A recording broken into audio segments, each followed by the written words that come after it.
this is Barbie and welcome to my channel. Today's layout was inspired by the Story by Stacy card deck. This is a coast-to-coast collaboration, so please be sure to check the description for links to see what others have made. Hey crafty friends, this is Dana and I'm going to be doing the March card draw from the Stacy Story by Stacy story deck, and I've got everything out here, and this is for the Coast to Coast CTMH collaboration March challenge. So let's get started. I've got ready, set, go, and we'll do a bonus challenge.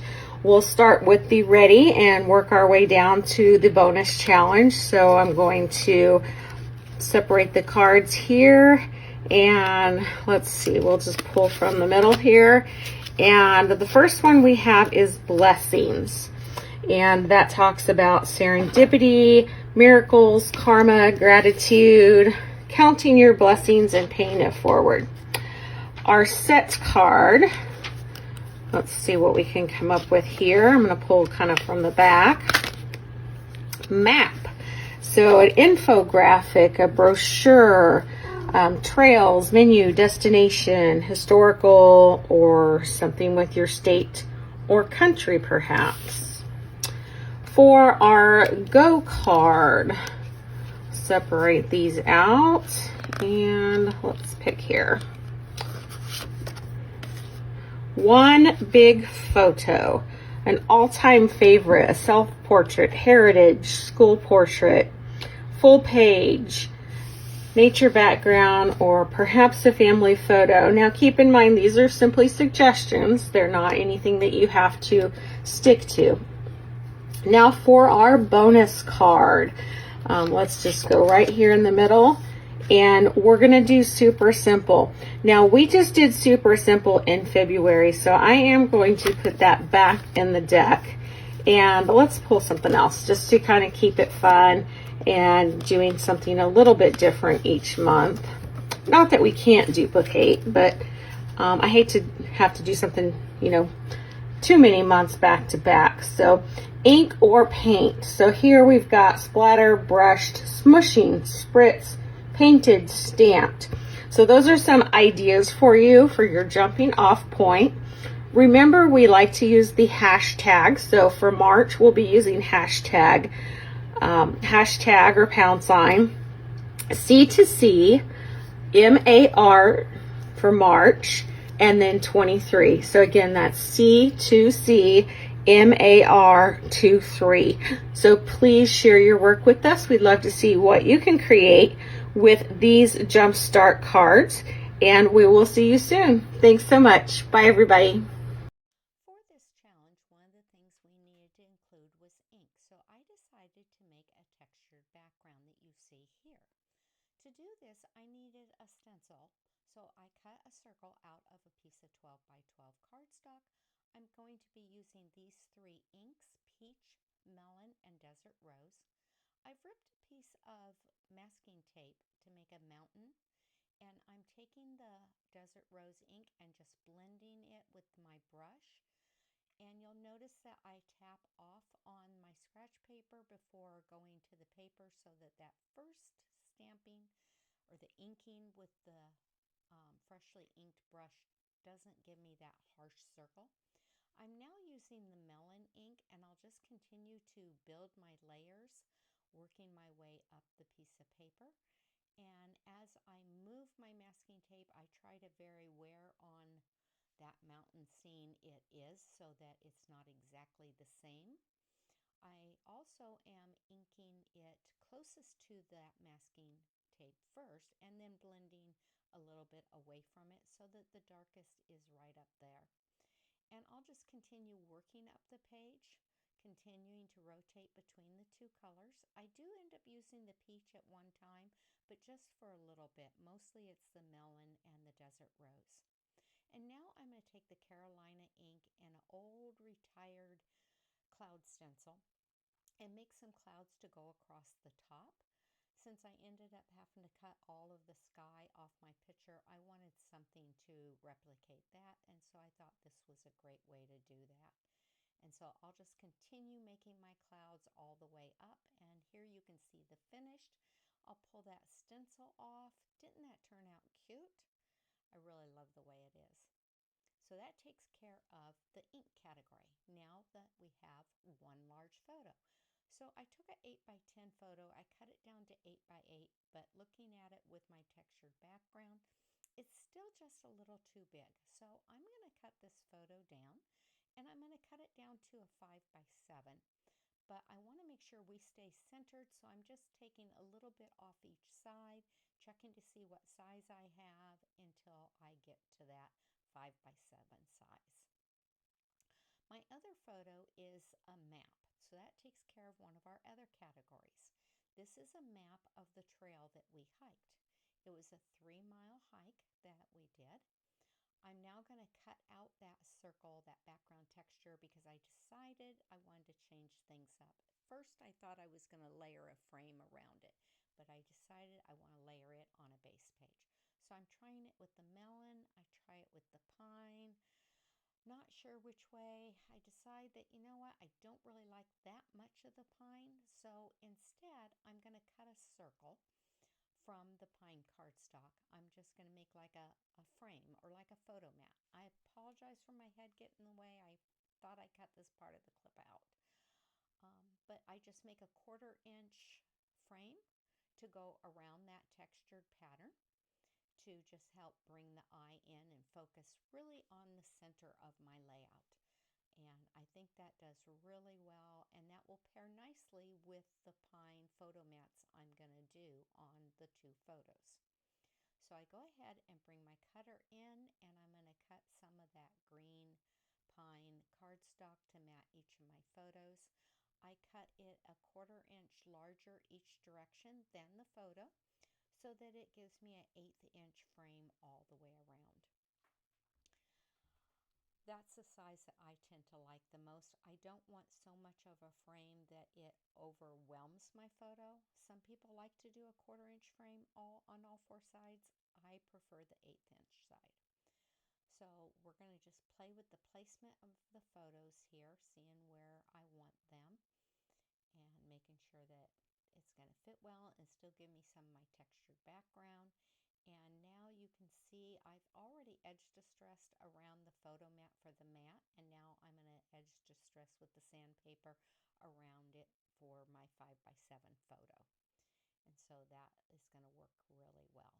I've already cut off camera some cactuses for my embellishments. I wasn't quite sure what I was going to use for embellishments, and I didn't have a stamp set that worked.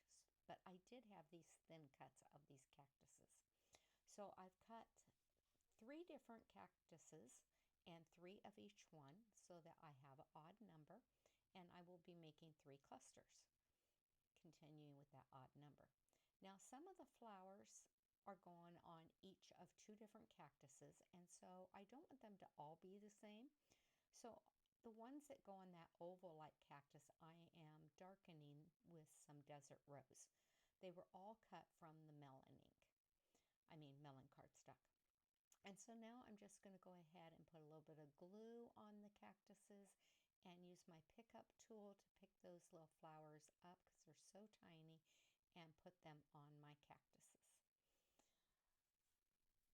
I've tried using tweezers for some things, but sometimes that pickup tool is just the best way to go.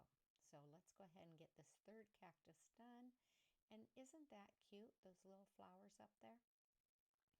So now let's play with the, first before I play with placement, I'm going to sand on these tall skinny cactuses that were cut from the pine cardstock, and just give some edge distressing to the center and to the edges. The other cactuses were cut from our avocado cardstock, and I used both sides. I used the light side and the dark side so that I can have a variation. And so now that that's done, let's play with the placement of where we want these 3 clusters. I'm going to put 1 of each type of cactus in a cluster, and I'm going to put 2 clusters down here near the bottom, and let's play with this one right here. But you know what?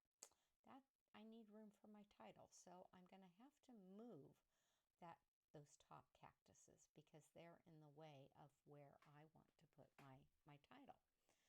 But we get to that, I decide that that plain melon cardstock for the base is just a little too blah, and I want to bring something in to tie it all together.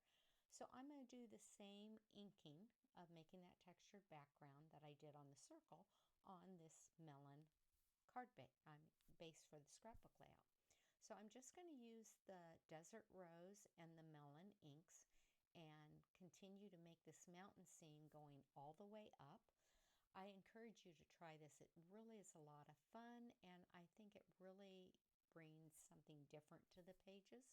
This is not something like I've tried before, although I do love to stamp and ink my own backgrounds. This just isn't one I had tried in the past. So I'm just going to work my way up the page until I've gotten all the way to the top with my mountain scene, and then we'll be doing something a little bit different as well. But I think this will really help tie everything together. So there you can see the finished. I pulled the circle off, and now we can take the circle I made with my background and put it in the center. And now I'm going to take some white glue and just go around that circle so that I can put that pine ring on there to frame that circle. And I think that really helps tie everything together and helps you focus there on the center where I'm going to have my photos. This layout also gives you great versatility that you can vary up the size of your photos, the amount of photos, depending on what you did for that circle. You might want to cover up more, but I wanted to leave more of it showing. So that's why I've just got my map and my one large photo that was required. So I'm playing with my cactuses again, just seeing if I want to change them up a little bit from my original plan. And I'm going to use my T ruler to help bring in my title that I cut on the Cricut. We went to Sibique Falls, and this was in the, I believe it was White Mountain of the Apache tribal lands. We had to get a special permit to be able to go on this land and hike it. And it was just a beautiful day. And on the adjoining layout, I'm going to have a picture of the actual falls. So we're just going to play with those letters and figure out, where to put this last cluster. I'm going to move it off to the right-hand side a little bit. And then I think, oh, maybe I need to bring that picture down a little bit so it's not right up there against my title. So I bring it down a little bit. And now I'll go ahead and start with the largest photo, putting it on first. Usually it's best to start with your largest, working your way down. And then I'll adhere the map. And then we can get on to attaching all the cactuses. So if you notice between the three cactuses, if you were to draw a line from one cluster to another, going to all three, you would form a triangle. This helps the eye to flow around your page, as well as having an odd number of items. So some of them I am putting on with 3D tape to pop them up, and others are adhered just flat to the page. This helps make more dimension, which is something I love to do also on my layouts. And so let's just get these last few cactuses on there. I'm so glad that I happen to have this thin cut set to be able to do this, because when I first started planning this page, I just really wasn't sure what I had in my stash that I could use. I knew I wanted to do this layout with this picture of my grandson because one of the things we had to cover was blessing. And being able to take this hike with my grandson and daughter was the biggest blessing for me, because in the past I wouldn't have been able to do it. My health just wasn't good enough. The other thing we had to cover was a map. So I have the map of our trail. We had to have one large photo. So I took care of that with the 5x7 photo. And we had to use ink or paint. So that's why I chose that textured background. Now I'm going to use the T ruler to help put my journaling strips on, in which I wrote a memory to treasure, because this is something we will remember forever. I just feel so blessed to have been able to do this. A funny thing was, as we're hiking, and it's taking forever to get to the falls, my grandson says, "Why did I come on this hike with you guys? I had a sub at school today. I could have been having fun." But once we got to the falls and he saw them, his comment was, "Best day ever." He just absolutely loved it. And I am just so thankful that we were able to do this, and we will have this memory forever to to remember. Here is the finished layout and some stills of it. I hope you enjoyed this video as much as I did making it. Hello crafty friends, Amanda here, and I'm going to do the draw for our April challenges for the Coast to Coast collaboration. These are the Story by Stacy deck, and there's an explanation about how these work. What we do is we just randomly pick one card from each of these. So our ready is value and beliefs. Our set, bullet points. Well, that could be interesting. Our go, pocket cards, and then our bonus card, super simple.